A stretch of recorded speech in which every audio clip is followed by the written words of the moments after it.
For the second Sunday in a row, Christ is revealed as the image, the icon of God. This is the measure that we need to apply to everything else that we learn about Jesus.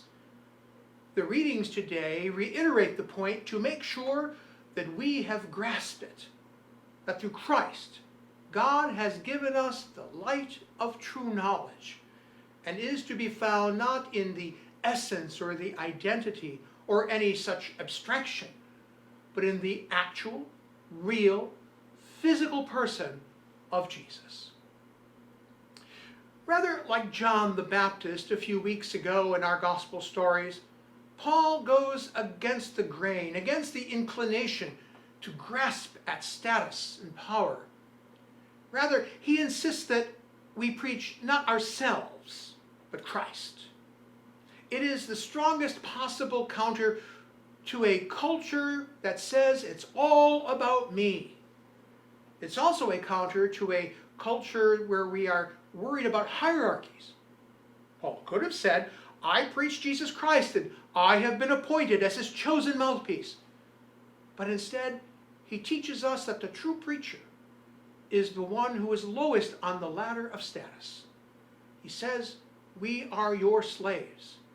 This is what he tells the church of Corinth. Now, the vision of the divine provided in the book of Kings is very different.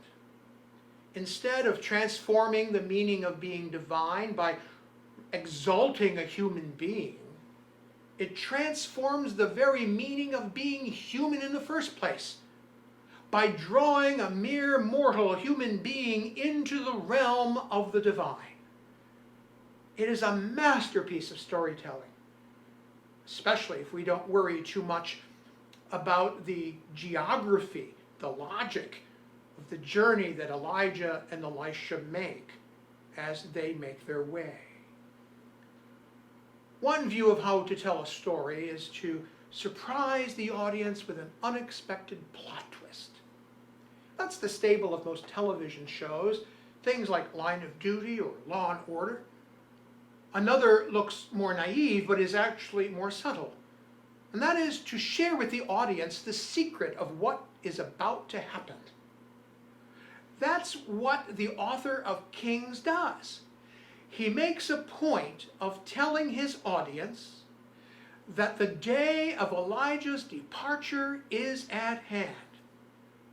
And then he makes the players in the drama reveal that same fact to one another. The groups of prophets who confront Elijah and Elisha on their journey toward the Jordan keep trying to put them off.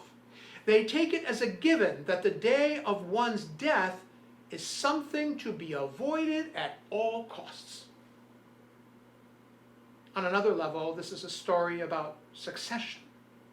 How does one prophet make way for another and ensure the continuation of that calling?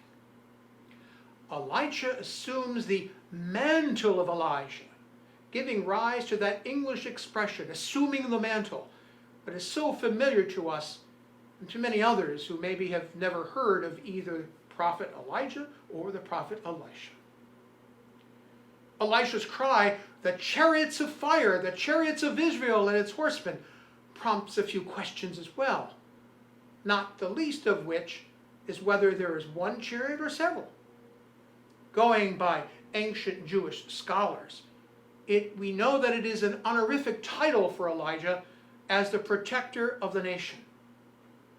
A modern commentator draws a parallel with Psalm 68, in which God himself, with his heavenly powers and heavenly hosts of horsemen, is himself the chariot of Israel. Regardless, one thing is clear. This is the second bodily ascension, the taking up into heaven that we know of in Jewish and Christian history. Enoch was the first, way back in the book of Genesis. And Jesus, and according to some traditions, even Mary, are still yet to come.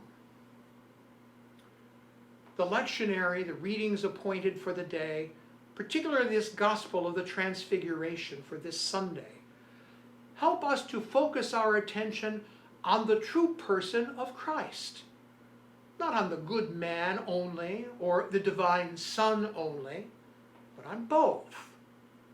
This seems to be at odds with the skeptical approach of many scholars who argue that this story is merely a reconstitution of the story of the resurrection, reading back into time, and so represents a transposition rather than a true transfiguration. That seems to make it all so complex, as well as a little presumptuous. Why would Mark have done such a thing with his good news of the Son of God? And the transfiguration seems to make so much sense in that alone. Peter, James, and John saw a truth. They glimpsed a truth sufficient to sustain their whole life's discipleship, yet not without a few problems. The rest of us see it through their eyes, with all of the self-questioning that encounters divine truth in our wake. It makes me think of a conversation in Tolkien's book, The Lord of the Rings, a conversation between Gandalf and Frodo about the elf lord Glorfindel, in which Frodo's near-death experience instills a certain clarity of vision. He says, "You saw him for a moment as he is upon the other side."